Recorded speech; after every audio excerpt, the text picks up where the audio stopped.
Reddit pregunta: ¿qué señal verde termina siendo una señal roja cuando conoces mejor a alguien? Mucho lenguaje de terapia. Al principio puedes señalar que tienes conciencia emocional y que sabes hacer introspección y entender psicológicamente, pero muchas veces, sobre todo si es excesivo, puedes revelar una tendencia a ser egocéntrico, con mucha autosuficiencia y hasta arrogante. Casi a todos los que he conocido y que me han dicho: estoy tratando de ser menos de complacer a la gente y priorizar mis propias necesidades, al final han terminado siendo profundamente egoístas. Acabo de lidiar con esto. Solo necesito enfocarme en mí hoy. La energía está rara, así que esta vez voy a soltármelo. Cada vez que yo lo llamaba por ser medio flaky, me salía con: gracias por mantenerme con los pies en la tierra para poder trabajar en mí. Y luego, otra vez, cancelaba para ir al fogón de alguna persona. Después de que me hiciera que mi hijo llorara 3 veces distintas por cancelar planes de juego entre los peques el mismo día, me harté. Conocí a alguien que usaba muchísimo la frase de "yo siento". Se considera la medida de oro de la comunicación en terapia, pero no más te hace sonar como un maldito narcisista, porque pareciera que no te importa cómo se siente nadie más, sino únicamente tú. En cuanto a la segunda, no me preocuparía tanto. Una parte de aprender el equilibrio es que vas a irse al extremo contrario mientras descubres que es adecuado y que no. No puedes convertirte en una persona que ya no se deja para complacer a los demás sin pasar por una etapa de "todo me da igual", con actitud de culero, porque hasta que no aprendas hábitos sanos, literal, no puedes distinguir la diferencia. Si pudieras, entonces nunca habrías sido una persona que complace a los demás desde el principio. Eso no quiere decir que estés obligado a quedarte rondando, pero sí que, con gente que de verdad está intentando, no es algo permanente. No diría que es una bandera roja, tal cual, pero en algún punto bastante temprano en nuestra relación me di cuenta de que mi increíble novio, nuevo, ahora esposo, es un acomplejado de la gente, de esos que siempre quieren quedar bien. Y para los dos es agotador. De verdad le encanta ver a los demás alrededor suyo felices, yo, amigos y familia. Pero no entiende que hacer eso muchas veces le termina perjudicando a él mismo, si todo el tiempo se está dejando de lado a sus propios deseos y necesidades en favor de los demás. Por ejemplo, si estamos decidiendo qué pedir para cenar y yo sugiero algo, casi nunca me dice no. Solo por conocerlo tanto tiempo como llevo, aprendí ciertas señales para darme cuenta de cuándo solo está haciendo lo de complacer a la gente. Se puede volver agotador para los dos. Los dos nos beneficiaríamos más si dejara de siempre sacrificar sus deseos y necesidades para que los demás estén felices. Una bandera verde es súper sociable y feliz, demasiado positivo y le da vida al cuarto. Puede encajar en cualquier tipo de cuarto o situación social. Bandera roja. Le encanta demasiado la atención. Se pone coqueta con otras personas porque es una forma rápida de conseguir atención positiva. Siempre tiene que ser el centro del mundo de todos. 1. Bandera verde. Tiene una relación muy cercana con su mamá. 2. Bandera roja. Le cuenta absolutamente todo sobre la relación. Permite que su mamá se meta en asuntos privados y nunca pone límites. Si surge el más mínimo desacuerdo, siempre termina poniéndose de su lado, y tú acabas siendo el culpable. Un amigo mío estuvo comprometido con alguien así, y la situación era realmente absurda. Él llamaba a su mamá, que vivía en otro estado, para pedirle permiso hasta para salir. Una vez hicimos una reunión en mi casa, y después de comer, todos decidimos ir al centro a tomar algo. Antes de aceptar, tuvo que llamarla. Ella le dijo que no, y como no queríamos dejarlo fuera, terminamos quedándonos en su casa. La relación acabó cuando la mamá se enfureció porque mi amiga compró un carro nuevo usando parte de los ahorros que compartían con su prometido, para enganche, sin pedirle permiso a ella. La verdadera bandera roja no era que quisiera a su mamá, era que su mamá era, literalmente, la tercera persona en la relación. Cada discusión terminaba siendo un reporte para ella. Opinaba sobre la vida privada de la pareja y siempre era su prioridad. Mi mamá se casó con un hombre que es así. Lo único bueno que salió de esa experiencia fue que nos enseñó exactamente cómo nos tratar a nuestros hijos y a nuestras futuras parejas. Muchas veces, este tipo de dinámica aparece cuando una madre controladora genera una especie de dependencia emocional muy poco saludable con su hijo. Esa descripción me recordó muchísimo a un ex. Siempre hablaba de su mamá como si fuera una mujer increíble. Sin embargo, con el tiempo descubrí que ella le lanzaba cosas cuando se enojaba, incluso cuando él tenía fiebre alta.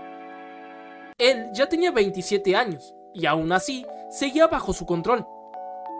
Intenté convencerlo de ir a terapia, pero estaba demasiado asustado. Creo que independizarse habría significado empezar a vivir su propia vida en lugar de dejar que su mamá siguiera tomando las decisiones importantes por él. De verdad, daba tristeza verlo. Cuando la relación terminó, empezó a intentar lastimarse con comentarios como: mi mamá nunca estuvo de acuerdo contigo, solo que no te lo había dicho. La verdad, eso no fue una sorpresa. Lo más inquietante era ver a un hombre adulto sin una identidad propia porque toda su vida habría girado alrededor de las decisiones de su mamá. Incluso le costaba muchísimo abrirse emocionalmente. Cuando contaba algo personal, rara vez era la historia completa. Normalmente la verdad aparecía hasta la tercera o cuarta versión. Aún así, me da pena por él. Imagina que gran parte de tu vida queda marcada por una relación así con tu propia madre. Y también vale la pena recordar algo importante. No tener relación con tu mamá también puede ser una bandera verde. Mi mamá era abusiva, racista y extremadamente narcisista. Pasó años haciéndonos daños a mí y a mi hermano. Por eso siempre hay que preguntarse por qué existe esa relación. Llevarse muy bien con una madre abusiva no siempre es algo positivo, y alejarse de ella no siempre es una señal negativa. A veces es simplemente una muestra de amor propio y de saber poner límites. Uno de mis ex era exactamente igual, pero con su papá. Al principio parecía un hijo muy unido a él porque decía que era la única persona que siempre había estado a su lado. Con el tiempo descubrí que le contaba absolutamente todo. Un día se molestó porque encontró una toalla sanitaria usada en mi basura después de revisar mis cosas a escondidas. Sí, había estado hurgando entre mi basura para buscar algo que, según él, yo le estaba ocultando. Después fue a contárselo a su papá, quien tampoco vio nada extraño en que invadiera mi privacidad. Incluso apoyó su idea de que aquello era inaceptable. Con el tiempo entendí que ese comportamiento era solo una parte del problema mucho más serio relacionado con el respeto con los límites de los demás. Cuando quise terminar la relación, él incluso se negó a mudarse porque decía que no iba a permitir que yo me rindiera con nosotros. Y, por supuesto, también fui a contarle eso a su papá, quien volvió a darle la razón. Son amigos de todo el mundo. Al principio parece una cualidad increíble. Son personas sociables, agradables, salen con muchos grupos diferentes y parece que se llevan bien con cualquiera.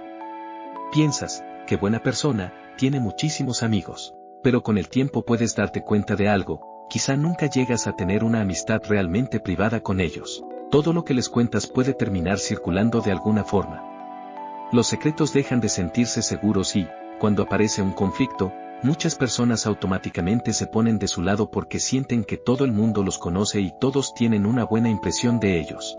Es parecido a esa frase, alguien que es amigo de todos puede no ser realmente cercano a nadie. Mi ex era así. Una vez le presenté a mi pareja, que tenía curiosidad por conocer más sobre el tema del BDSM.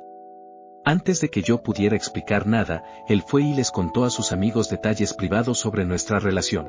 Curiosamente, solo mencionó las cosas que yo hacía, pero omitió por completo las cosas que él hacía conmigo. No entendía por qué eso me molestaba. Yo casi no salgo con muchas personas y nunca suelo hablar de esa parte de mi vida con conocidos. Además, se lo había dejado muy claro antes de empezar. El problema era aún mayor porque sus amigos trabajaban en la misma industria que él y nuestras áreas profesionales estaban relacionadas. Muchas de las personas que conocía eran contactos en común.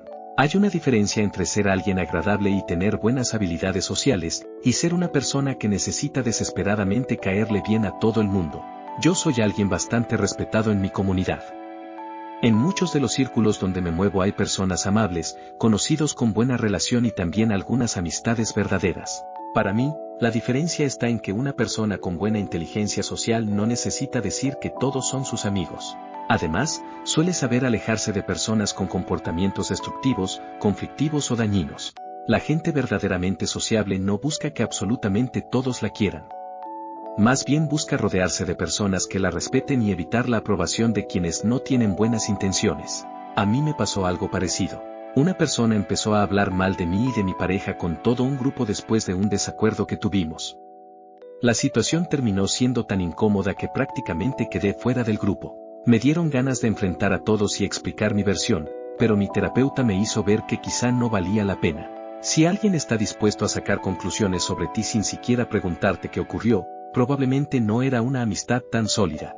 También hay que recordar que las personas muy carismáticas pueden ser extremadamente manipuladoras. Muchas veces esas dos características pueden aparecer juntas. Algunas personas carismáticas son excelentes camaleones sociales, saben exactamente qué decir, qué personalidad mostrar y cómo adaptarse a cada persona para caer bien. Yo suelo dividir los niveles de relación así. 1. Amigo, alguien con quien elijo pasar tiempo porque disfruto de su compañía, incluso sin necesidad de una actividad específica. 2. Conocido cercano, alguien con quien me gusta pasar tiempo, pero principalmente porque compartimos algún interés o actividad. 3. Conocido, alguien con quien tengo una relación cordial, pero cuya conexión depende más de un contexto compartido, como un hobby, trabajo o amigos en común. En mi caso, tengo quizá 4 amigos realmente cercanos, una docena de conocidos con los que disfruto convivir y varias decenas de conocidos. Ser una persona de bajo mantenimiento o alguien que simplemente quiere dejarse llevar puede sentirse refrescante al principio, pero con el tiempo puede terminar significando más trabajo para la otra persona. A veces hay que tomar decisiones, y resulta agotador cuando una sola persona dentro de la relación tiene que encargarse de todo porque la otra siempre responde con un no me importa, cualquier cosa está bien. Yo fui así durante un tiempo. Nunca me di cuenta de que, aunque yo pensaba que estaba siendo relajado y flexible, en realidad estaba pasando toda la carga de decidir a mi esposa. Creía que no tener preferencias era una forma de ayudar, pero estaba equivocado. Ahora estoy mucho mejor porque entendí que no se trata de tener una opinión sobre absolutamente todo, sino de compartir la carga mental. Incluso cuando de verdad no me importa qué opción elegir, muchas veces simplemente tomo una decisión para ahorrarle energía a la otra persona. Y sinceramente, eso hizo una diferencia enorme en nuestra relación y en nuestro matrimonio. Algo parecido terminó dañando una amistad que tenía. Cuando conocí a esta amiga, me parecía genial porque era tranquila y nunca se quejaba por nada. Pero con el tiempo empezó a ser frustrante. Cada vez que intentábamos organizar un viaje, ella nunca tomaba la iniciativa de investigar lugares, buscar opciones o hacer planes. Cuando le preguntaba qué quería hacer, siempre respondía, me dejo llevar. Al principio parecía algo relajado, pero después sentí que era una forma de evitar cualquier responsabilidad si algo salía mal. Tengo otra y creo que en mi caso muchas veces funciono así como mecanismo de defensa. Planear cosas, incluso para mí mismo, puede ser complicado, y cometer pequeños errores constantemente hace que exista más presión cuando también tengo que organizar cosas para otras personas. Es algo que reconozco y en lo que intento trabajar. También trato de compensarlo de otras formas. Aún así, con amistades largas, muchas veces termino conectando con personas más organizadas y de personalidad más planificadora. Y curiosamente esa dinámica puede funcionar muy bien cuando ambos entienden sus roles. Por experiencia, este tipo de persona suele caer en 2 categorías: la persona completamente indecisa y la persona que espera que le leas la mente. La indecisión constante ya puede ser complicada, pero normalmente viene acompañada de una falta de estabilidad en la relación. La otra persona, en cambio, espera que adivines exactamente qué quiere, como si tuvieras la capacidad de saberlo sin que diga nada. Y si tomas una decisión equivocada, de repente aparece la frustración porque debiste haberlo sabido. Tuve una pareja que encajaba bastante con esa descripción. Durante mucho tiempo yo era la típica persona que decía, no importa, cualquier cosa está bien. Ahora entiendo que probablemente venía de experiencias de mi infancia donde aprendí a no expresar demasiado mis deseos. Después de estar juntos 1 o 2 años, mi pareja se cansó y me explicó que estaba agotada de tener que tomar todas las decisiones y de que yo nunca propusiera planes. Entonces intenté cambiar. Empecé a pensar realmente qué quería hacer, a dónde quería ir o qué comida prefería. Para mí fue una experiencia completamente nueva aprender a expresar esas cosas. El problema era que cada vez que proponía algo, encontraba una razón para descartarlo. Si tomaba la iniciativa y organizaba un plan, se molestaba porque lo había hecho sin consultarle primero. Pero si le preguntaba antes, rechazaba mis ideas y después se frustraba porque nuevamente tenía que elegir. Al final parecía que esperaba que encontrara una opción perfecta que ni siquiera ella había pensado. La situación se volvió agotadora.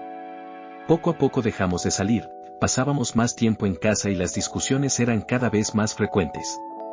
Incluso dejamos de hacer viajes durante los últimos años de la relación. Tuve una ruptura hace poco y esto fue una de las razones principales. Yo era quien organizaba nuestras citas, coordinaba horarios, buscaba lugares, planeaba eventos e incluso me encargaba de cosas prácticas como ciertos trámites o arreglos del carro. Después descubrí que ella se sentía abrumada por todo el esfuerzo que yo hacía. Intenté adoptar su misma actitud de vamos viendo y empecé a responder de manera más simple, estoy bien con eso, podemos hacer eso. Pero al día siguiente recibía quejas porque no había tomado iniciativa o porque supuestamente no estaba planeando suficiente. Mientras tanto, ella tampoco tomaba decisiones, proponía alternativas o daba opiniones claras. Eso terminó creando muchas discusiones y llegó un punto en el que simplemente no pude seguir así. También me preocupa ser ese tipo de persona a veces. Cuando tengo una preferencia, no tengo problema en expresarla. Pero muchas veces, cuando intento descubrir qué quiero, simplemente me quedo en blanco. O todas las opciones me parecen igual de buenas, así que prefiero que decida alguien que tenga una opinión más fuerte. Creo que la diferencia está en que, si la otra persona me dice claramente, quiero que tú decidas, puedo hacerlo. Solo necesito entender que mi falta de preferencia no significa que la otra persona tenga que cargar siempre con toda la responsabilidad. Bombardeo de amor, sobre todo al principio de la relación. El love bombing es lo peor y lo mejor. Una vez me hicieron love bombing. Yo estaba en un lugar re mal. Estaba bien solo y en un ambiente de trabajo súper tóxico. Luego conocí a esta mujer y nomás se encargó de que yo me sintiera bien especial.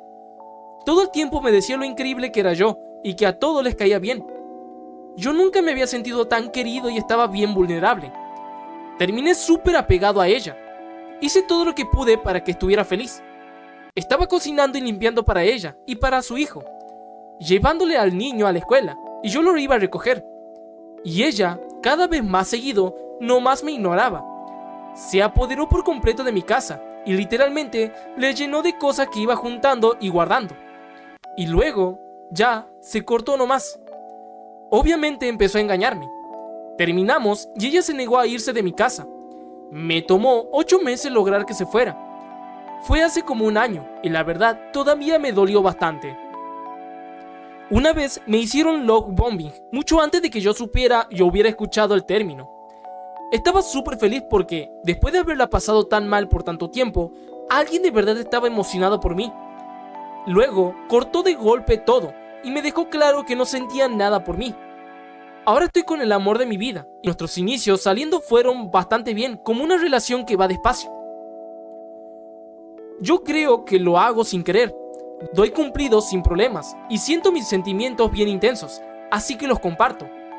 Pero a veces la gente se asusta por eso y he tenido muchas mujeres que se desactivan con eso o incluso se preocupan. Ser distante y no ser fiel a cómo de verdad me siento, como que no tiene sentido para mí. A veces el love bombing llevó a relaciones fuertes que duraron, así que de verdad no sé si la estoy haciendo tan mal o si solo depende de la persona. Exceso de romance y bombardeo de amor. Puede ser una señal de que la persona no está conectada con la realidad o de que tiende a vivir las emociones de una manera demasiado intensa y acelerada. No significa necesariamente que alguien sea una mala persona por ser muy romántica o expresivo, pero sí puede ser una señal de que vienen momentos complicados. Me pasó algo parecido hace poco. La persona con la que hablaba era extremadamente generosa con sus palabras, sus promesas y sus muestras de amor. Todo el tiempo me decía cosas bonitas y hablaba de un futuro juntos. Incluso decía que quería viajar a mi ciudad muy pronto. Pero cuando empezamos a hablar de la parte práctica, como la organización y la logística, empezó a responder con cosas como, no sé, no estoy seguro, o me da miedo. Cuando señalé esa contradicción, se puso a la defensiva y poco después desapareció. También conocí a alguien que me dijo que me amaba apenas 2 semanas después de conocernos. Durante mucho tiempo parecía completamente enfocado a mí, como si yo fuera el centro de su mundo. La relación duró 2 años, pero después tuvo un episodio maníaco relacionado con su trastorno bipolar y terminó alejándose de mí de una manera muy dolorosa.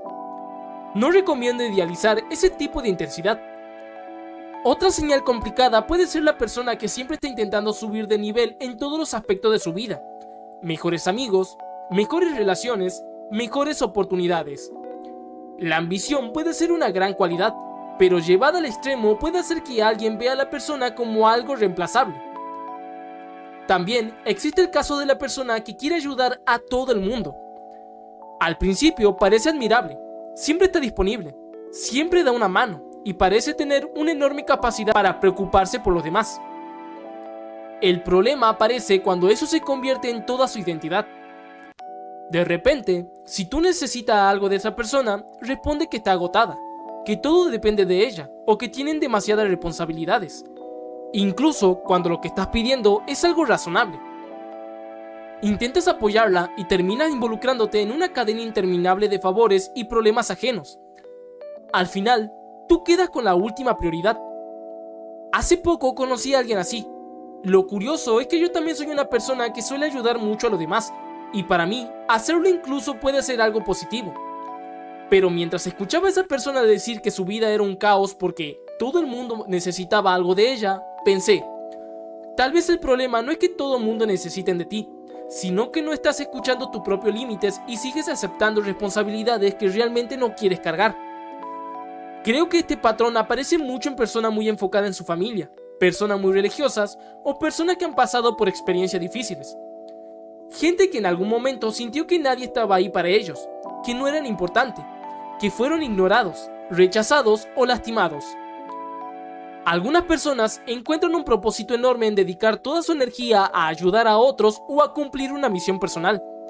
Eso puede ser algo positivo, pero también puede volverse peligroso cuando su valor propio depende únicamente de cuánto pueden dar. A veces dejan de verse como personas con necesidades propias y empiezan a verse únicamente como una herramienta para ayudar a los demás. Y llega un punto donde la pregunta es, ¿cuánta gente puede ayudar realmente cuando estás agotado, frustrado y emocionalmente vacío? ¿De verdad alguien merece vivir así para sentirse valioso? Es curioso porque, al releer todo esto, casi parece la descripción de una dinámica de culto. Pero creo que la idea principal es más simple. Ayudar a otros es algo bueno, siempre y cuando no tengas que destruirte a ti mismo para hacerlo. Tienen demasiados intereses en común contigo, o se interesan un montón por los tuyos, y luego te das cuenta que no tienen sus cosas. ¿A alguien más le ha pasado esto? Está bien tramposo. Reflejando, tengo una exnovia que se metió súper en el motociclismo y en hacer mochilera en los recorridos. Me da gusto que se haya tomado el tiempo de aprender a montar como pasajera y ayudar a que los viajes fueran lo más seguros posibles. También se encargó de comprarse el equipo de conducción adecuado, porque no le iba a permitir subirse a mi moto sin eso. Después de un tiempo, lo de reflejar se fue volviendo más bien sobre manipulación y tratar de averiguar qué cosas harían que yo pareciera un loco. Ya he pasado por algo así antes, con mi primera novia. Reconocí lo que estaba pasando y hablé con ella sobre su conducta, cómo me hacía sentir y qué podía esperar hacia adelante si eso era lo que ella quería. Ella eligió irse y ya. Uno de mis primos refleja a cada mujer con la que sale. Me acuerdo desde el instituto cuando tuvo su primera. De repente se volvió todo un vaquero, que si sombrero de vaquero y bota de vaquero. Su segunda novia le tenía bien estilo emo punk. La tercera lo puso en esteroides y yendo al gym 5 días a la semana como ella lo hacía. La verdad, esa mujer fue su mejor persona. La trataba de la peor manera y tenía cero consideración. Ella no aguantó mucho. Después de estar soltero por más de una década, ahora está completamente metido en ser un buen cristofascista y tener una trad wife.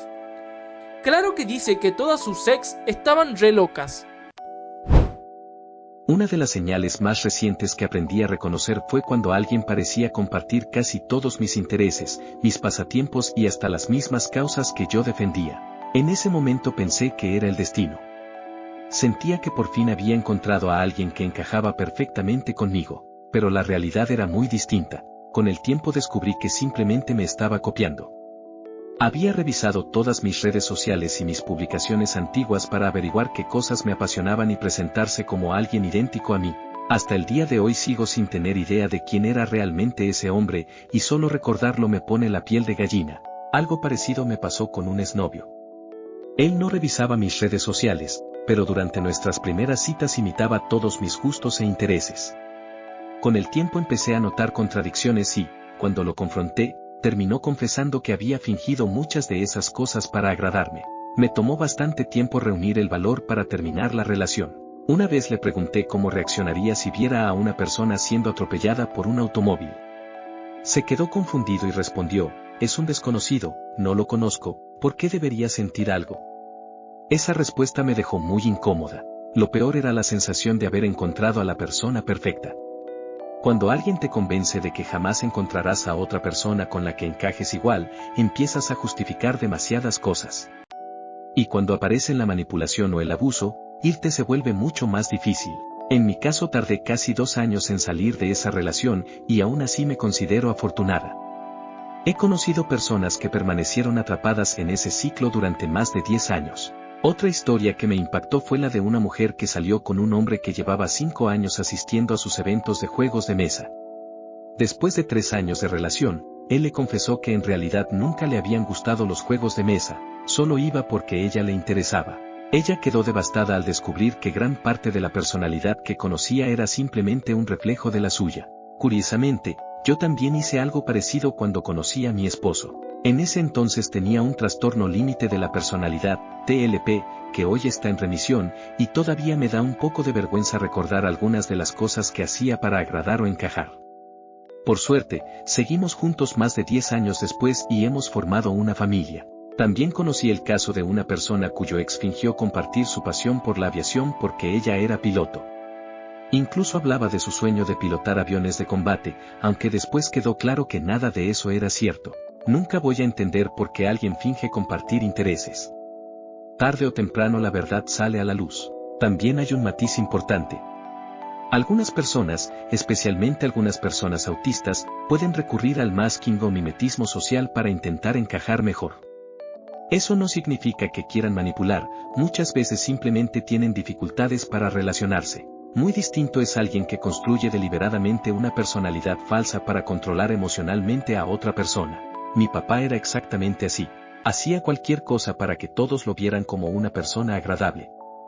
Después de que dejé de hablarle y explicaba mis motivos, la reacción casi siempre era la misma. No tenía idea de que fuera así. Cuando lo conocimos parecía una excelente persona. Y sí, resulta inquietante. A día de hoy sigo sintiendo que nunca conocí realmente quién era mi padre. Descubrir que existen personas capaces de vivir detrás de una máscara durante tantos años es una sensación muy difícil de explicar. Una señal que aprendí a reconocer es cuando alguien se esfuerza demasiado por demostrar que es una buena persona o que pertenece a cierto grupo de valores. Por ejemplo, cuando alguien insiste constantemente en demostrar que es feminista, progresista o que respeta muchísimo a las mujeres, puede ser una buena señal, pero también puede ser una fachada. Conocí a un par de hombres así. Uno de ellos terminó siendo una persona extremadamente manipuladora. Usaba esa imagen de aliado para acercarse a mujeres y entrar en espacios donde podía ganarse su confianza. Después descubrí que presionaba a mujeres para que le enviaran contenido íntimo o para que aceptaran encuentros con él. Cuando ellas se negaban, reaccionaba de manera extrema, desaparecía de internet, cerraba sus cuentas o fingía estar pasando por una crisis emocional para generar culpa y conseguir que se dieran. Si alguien terminaba aceptando, después utilizaba esa situación como una forma de control o chantaje. Con el tiempo salió a la luz todo lo que había hecho, especialmente durante la época del movimiento almohadilla Me Too, aunque llevaba años comportándose así. Algunas de las personas afectadas eran conocidas mías o mujeres que yo había visto en esos círculos. Otro caso fue el de un hombre que presumía mucho de conocer literatura feminista y hablar sobre igualdad. Resultó que estaba en una relación con varias personas al mismo tiempo, engañándolas a todas. Yo salí con él aproximadamente un mes antes de descubrirlo. Empecé a notar inconsistencias, encontré a otra persona que también tenía dudas y, poco a poco, más información fue saliendo. Al final varias personas terminamos conectando y compartiendo nuestras experiencias. Lo más extraño fue que, cuando terminé con él por haberme engañado, uno de sus mejores amigos me escribió para convencerme de volver. Decía que dejarlo lo estaba destruyendo y que él realmente me quería. El amigo no sabía toda la situación, y cuando le expliqué lo que había ocurrido, se dio cuenta de la realidad. Esta es una de esas situaciones donde una bandera verde puede terminar siendo una señal de alerta. El año pasado conocí a alguien que se presentó como una persona muy feminista, progresista y consciente de los límites de los demás. Pensé que eso era una buena señal. La primera vez que salimos solos, me dijo que quería una relación conmigo. Cuando le respondí que no estaba interesada, simplemente no aceptó mi respuesta. Tuve que rechazarlo varias veces porque parecía no entender que no era suficiente. Nunca había tenido que explicarle tantas veces a alguien que no quería salir con él. Llegó un punto donde sentí que ya no sabía cómo decirlo de otra manera. Después de eso decidí no volver a verlo. Aún así, siguió intentando invitarme a salir o a hacer planes, pero ya no me sentía cómoda ni segura cerca de él. Lo más extraño es que, cuando lo conocí por primera vez, parecía extremadamente respetuoso con mi espacio personal.